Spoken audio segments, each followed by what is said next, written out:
Good morning. Apparently we're live, and I'm I'm early, and I've just given up all pretense that. Oh, now it says I'm live. Tips: create a different event. Dear Facebook, I've just started. Could you at least wait until I'm done for the critical reviews? So I'm wearing this glove this morning, this yellow glove. Not because I suddenly realized what time it was and I was doing dishes,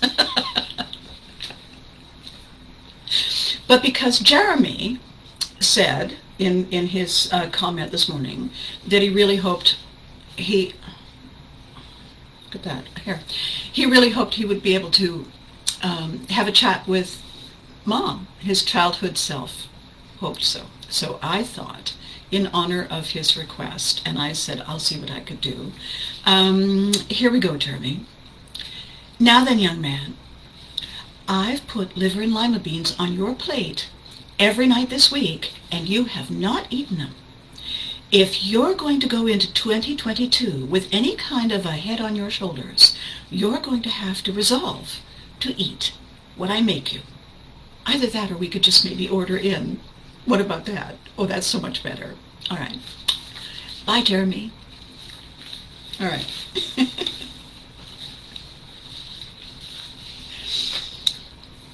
Today I want to talk to you about our alter egos. I want to talk to you about the faces we prepare to meet the faces that we meet. And the reason I want to do that is because, of course, I'm guiding us all to a place where we are excited about our own selfish possibilities with the creation of Story Me TV. My goal with Story Me TV is to invent or possibly repurpose the way we think about entertainment, about the ways we think about connecting and communicating with each other. Because we don't always have control over the scenario, the situation, the rising flood and the, oh look, it's another tornado. That'll be 3 this morning. We can't control those things. What we can control is the way we address them. And as part of that exercise, that conversation I want to have with you, is an understanding that even though we may not realize it, we actually actively choose the best facet of our personality to get the most control, the most joy, the most benefit of all of our interactions with people throughout our day, throughout our lives. And actors, writers, musicians, dancers, artists, everyone who creates uses this innate skill we have as human beings in order to imitate life. Art imitates life. And the way we go about it is by finding the best fit, the best character, the best look, the best prop, the best music, sound, color, whatever, costume, that allows people to identify right away with the face that we're presenting. So, for instance, when you're 3 years old and you're fighting with your brother or your sister or your father or your mother or whomever, that personality is not the one you want to call up when you're at a job interview in your 30s and you're turning your life around. You don't want to stomp in there and say, I want a job, because, well, it might work. Actually, I wonder if anybody's done that. So we unconsciously choose who we present to the world, who we are on the soccer field, who we are at the bank, who we are at work, with our dog, our cat. Each of those elements of us, they're real, they're honest, they're pure, they're authentic. They most closely match the situation we're in. That makes sense? Of course it does when you think about it. The way we talk to someone in authority who tells us it's our turn to take out the garbage is not the way we ask someone out on a date, unless we're a little odd, and they won't accept us unless they too are a little odd. So maybe that would actually be a match made in heaven, or possibly in the list of chores. So I want to give you some examples about the way we unconsciously take on these characters. Let's say you're a security guard. Now, at home, with your cat or your budgie, you may be a mild-mannered kind of person.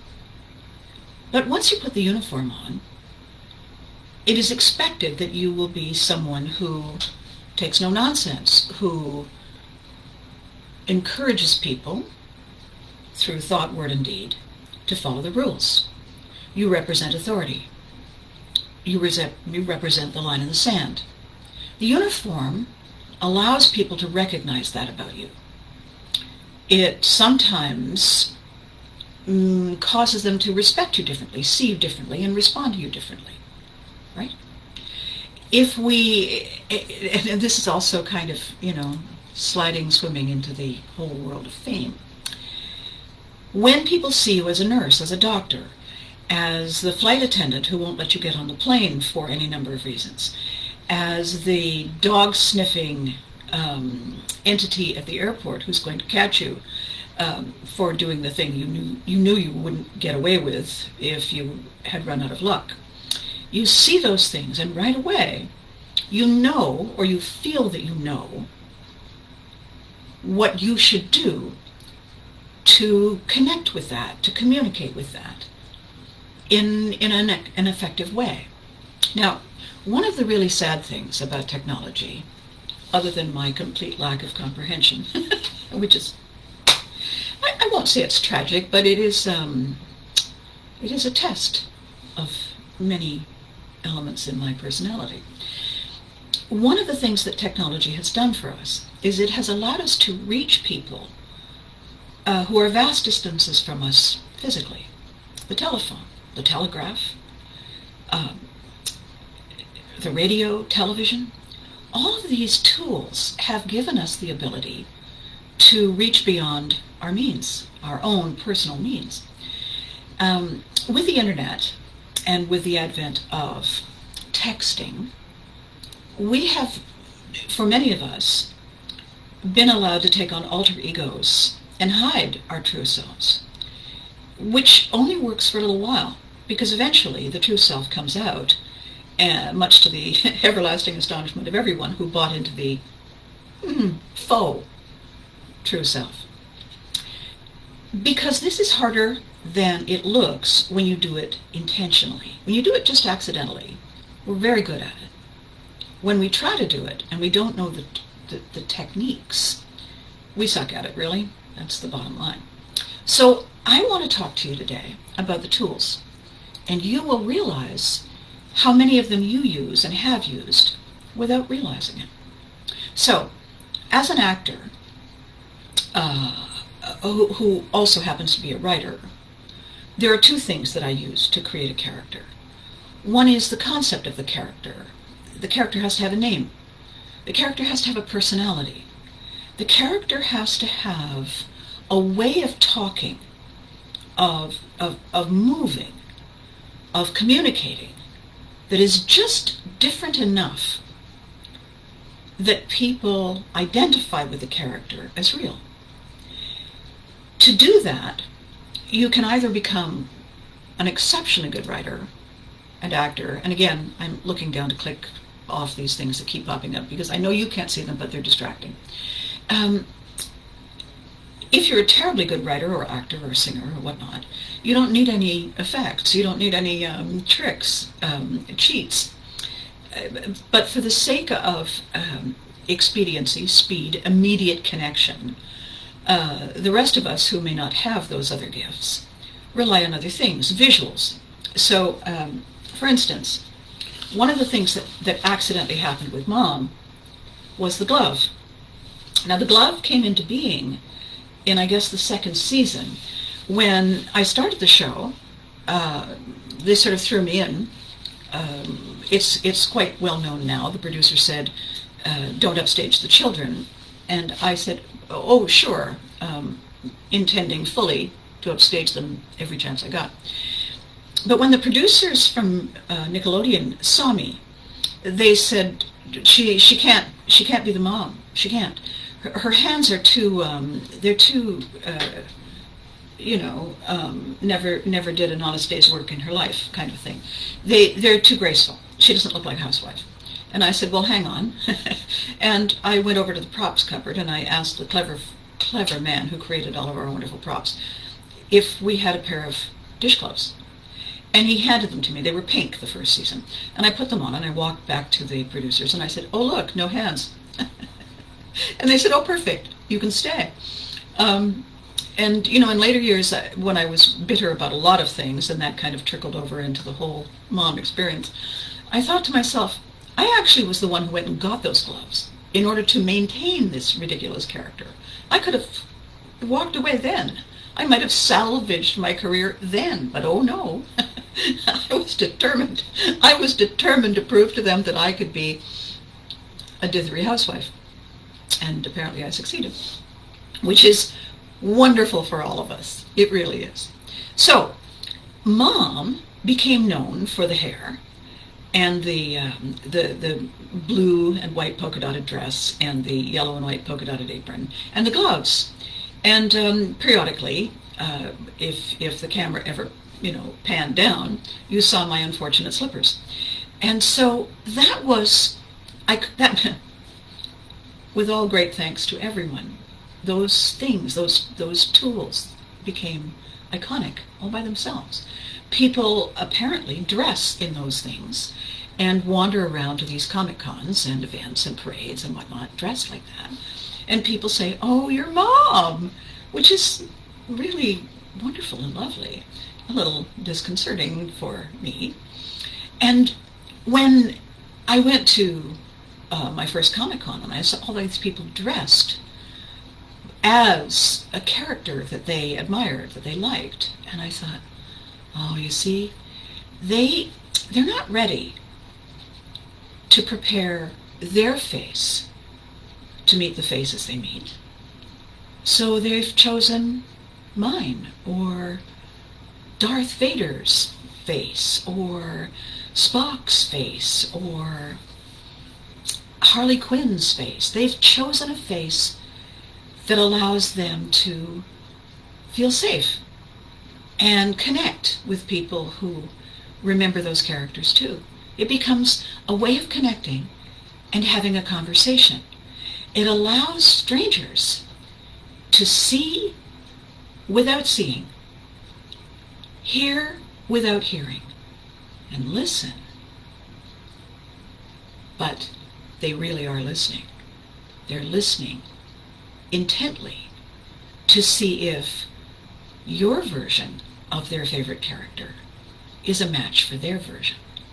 And when there is a match, that's the connection. That's the magic, right? So I want to give you some homework today, because I think it's a good idea heading into the next year, 2022, who are you, is to look at all the people we are. Draw little circles, make a whole bunch of little circles and identify them, all the people in your life. What I was saying before, the ways we connect and enter into conflict are on different levels. There's us, and there's immediate family, and then there's the family we choose, and then there's those neighbors, and there's the sports team that keeps putting us in the wrong position, and then there's the job. There may be our faith, there may be our politics, there may be our cultural history, our love of some kind of art, our fixation with some kind of entertainment.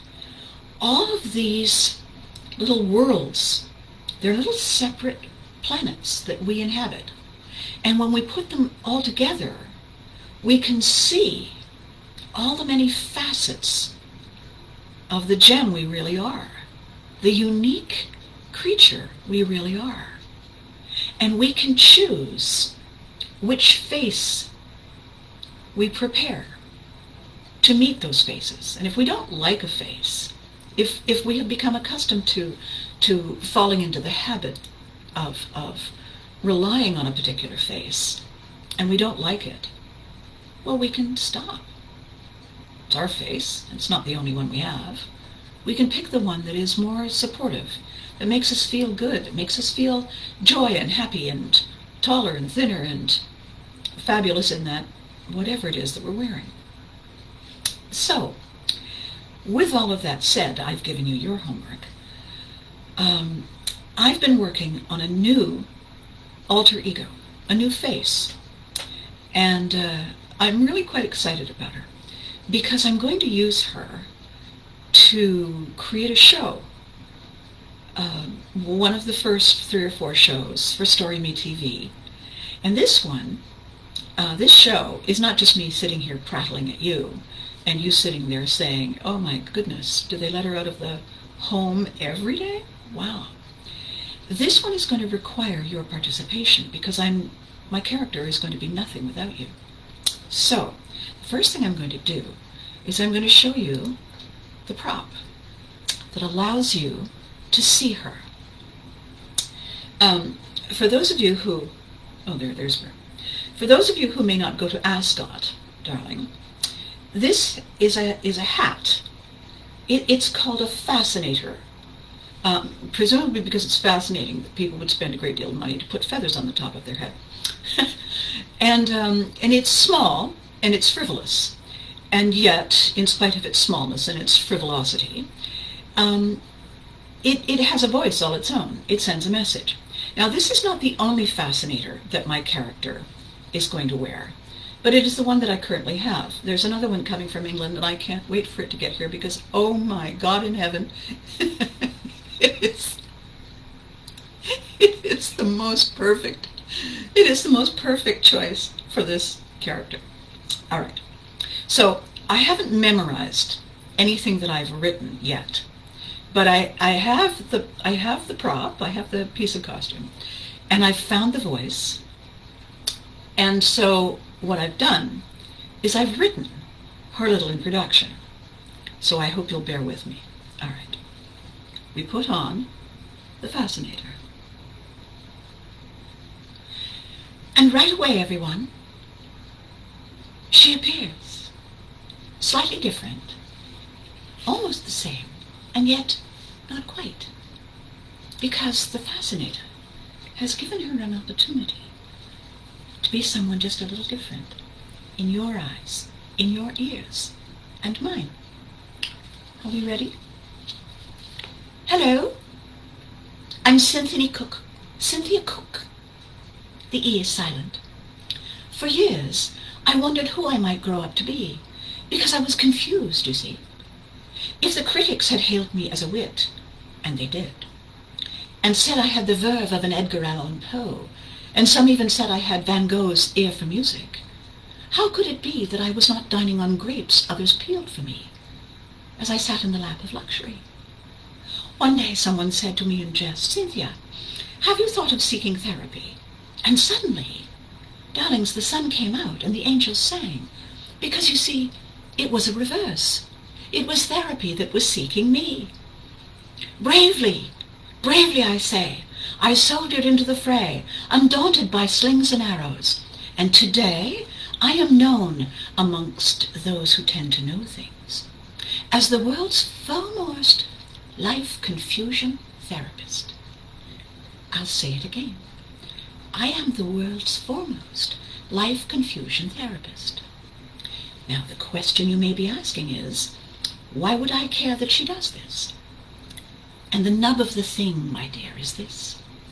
When you share your life confusion with me, I offer you the view we can only perceive when we see the vast forest before us and stop fixating on our tree. You see, Cynthia may sound daft, but she's got a little wisdom in there somewhere. Now, I've also written samples of the kind of thing I'm going to expect from you. These are letters that I will answer in my role as someone who can dispense life confusion therapy. Are you ready? Dear Cynthia, I'm so confused. I work nights in a meat packing factory. I hate my job, but it's the only thing I know how to do. I'm 35 and I still live at home because I can't afford to move. Is there any hope for me? What can I possibly do? Signed, ready to pack it in. My. Dear Ready, I wrote. Packing is packing, isn't it? I mean, there must be a million other things you can pack. Gift baskets, ready to make fix and mix and things. Warehouse shipping boxes that... Oh, wait a minute. I have it. You actually said it to me. You said you cannot move. So you wouldn't know that movers hire packers, would you? Just think of it, Ready. No nights, decent wages, and you'll know exactly who to call when you are ready to move too. One more. Dear Cynthia, I'm so confused. I've had this dream since I was young that people were looking up to me because I was leading them somewhere. I've been waiting for that day to come and nothing's happened yet. Should I give up on my dream and try to find happiness in my career as a nail technician? Signed, Longing to Lead. Dear Longing, I can picture your clients happily going on about their plans while you get their nails buffed and polished. I'm sure you must want to throttle them when they're heading off to paradise, and where you are it's raining. I know I would. So, why not become a travel safely tour guide? You already follow safety protocols, don't you? And you know how to make these people smile. You'd have them taking their lead from you, following you to all manner of lovely places, and you'd get all your expenses paid. Well, what do you think? Do you like Cynthia? I'm just going to remove her hat. I think I am. Oh, you know what? It's almost New Year's. I'm going to keep her hat on. It's just going to feel a little strange that I talk like Abby when I look like Cynthia. Well, that should confuse you. So, this is how it begins. This is how writers and actors and artists of all description find their way to a character. They start with a concept, life confusion therapy, and they come up with a name. Cynthia Cook, the E is silent. In my case, I come up with an accent, and I wanted an accent that was frivolous enough to match the hat, because I wanted people to be drawn in by her flightiness and her whimsy, and a little blindsided by her intelligence when she finally dispensed it for you. I also wanted people to see another side of me, because they'd already seen all the other things so far that I've been able to do. Because we're going into a new time. You, with me. We're creating Story Me TV. We're creating a path, a journey, with an intention to reach a destination. You and I. Floods, tornadoes, all manner of scary, frightening things. People we love and lose. Jobs that come and go. Plans we made that get sidelined. They can make us really scared. They can make us and our inner children wonder if we'll ever find our ways back again. Will we ever feel the way we used to feel? And the answer is, I think so. It won't be handed to us. It won't be served up on a platter like a peeled grape while we sit in the lap of luxury. Thank you, Cynthia. We will have to work for it, the way we've worked for all the things we've done so far. And because so many realities have changed, we're going to have to find a way to work for it differently. I promise you, you won't have to wear a fascinator. Although, darlings, you can if you want to. You can be exactly who you are. You just have to want to get there, wherever it is you want to go. And I'm inviting you to get there with me through the portal, through Story Me TV. It's going to be different in the new year, not right away, because I'm still, obviously, as you can tell, I'm still building and creating and designing and formulating. But Story Me TV is meant to be a portal where each one of us, no matter what we're good at, has an opportunity to bring that skill, that talent, that insight to the table. And together we can find a way to blend it into the mix. Together we can find a way to create a perfect fix. I think that's where I'm going. So, we're coming up on 10:30. We're also coming up on New Year's. My resolution is to keep moving forward. My resolution is to be the purest essence of me.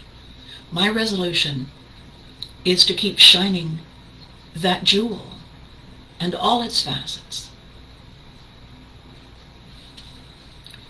When we're done here today, I'd like you to do two things. I'd love it if you liked this and shared it. I'd love it if you went to YouTube and subscribed to my channel. And then I would love it if you would share your New Year's resolutions with me. You can message me. You can post them. I can't wait. So, until next week, which means, of course, I'll see you next year. Until next week, have a safe, happy, exciting New Year's Eve, and start planning the faces you're going to use to meet the faces that you meet. Happy New Year. Cynthia sends her love.